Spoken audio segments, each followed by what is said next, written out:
En tant qu'Église étoile brillante, Dieu nous a donné une stratégie afin de pouvoir répondre aux besoins du moment. Nous sommes censés répondre aux besoins, pas simplement des nôtres, mais aux besoins de ceux qui sont au-delà de nos murs.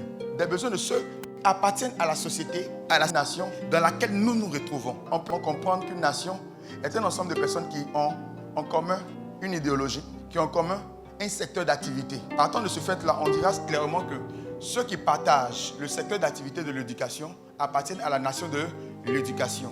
Nous, Église étoile brillante, sommes structurés ou serons structurés en fonction de ces types de nations-là. Pour rappel, notre vision consiste à établir le règne de Dieu sur la terre. Amen. Qui parle de règne parle de commande. Celui qui règne, c'est celui qui commande. Celui qui règne, c'est celui qui ordonne. Celui qui règne, c'est celui qui intime l'autre.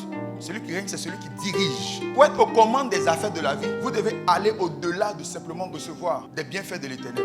Vous devez être capable de connaître ses voies. Les voies de Dieu ne sont pas cachées. Dieu cherche des personnes qui vont désirer connaître ses voies.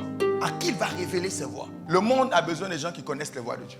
Tu dois être celui qui connaît le chemin, c'est-à-dire la voie de Dieu. Si tu restes simplement dans ta dimension naturelle et terrestre, tu vas être comme un simple homme, opérant comme un simple homme et ayant des résultats de simple homme. Des gens qui ont des idées qui changent le monde sont des gens qui sont en contact avec des esprits. Je suis en train de vous inviter à redevenir des êtres spirituels. La réponse au problème des hommes se trouve auprès de Dieu. Dieu a des stratégies pour venir à bout de n'importe quelle difficulté qui se présente sur la terre. Regardez les gens qui ont marqué l'histoire de la Bible, l'histoire des Écritures, ceux qui nous ont précédés. Quand il y avait des situations, ils avaient recours à Dieu. Parce qu'ils savaient qu'au ciel, il y avait la connaissance nécessaire pour répondre à n'importe quelle situation. Et vous qui avez la capacité d'entrer dans la présence de Dieu, devez apprendre à demeurer dans cette présence-là pour pouvoir recevoir des informations de Dieu pour les hommes. Laissez-moi vous dire, ces informations-là viendront au travers des esprits qui sont avec Dieu. Le monde dans lequel on est un monde qui est très compétitif.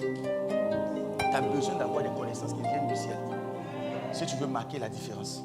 Tu as besoin de savoir des choses qui ne viennent pas de la terre.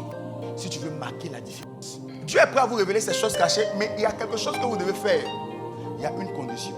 Les secrets de Dieu qui donnent d'être aux commandes, il les donne à ceux qui sont amoureux de lui. Tu veux dominer, tu veux régner, parce que c'est notre rôle. Tu dois devenir amoureux de Dieu. On ne donne pas ce qu'on a de précieux.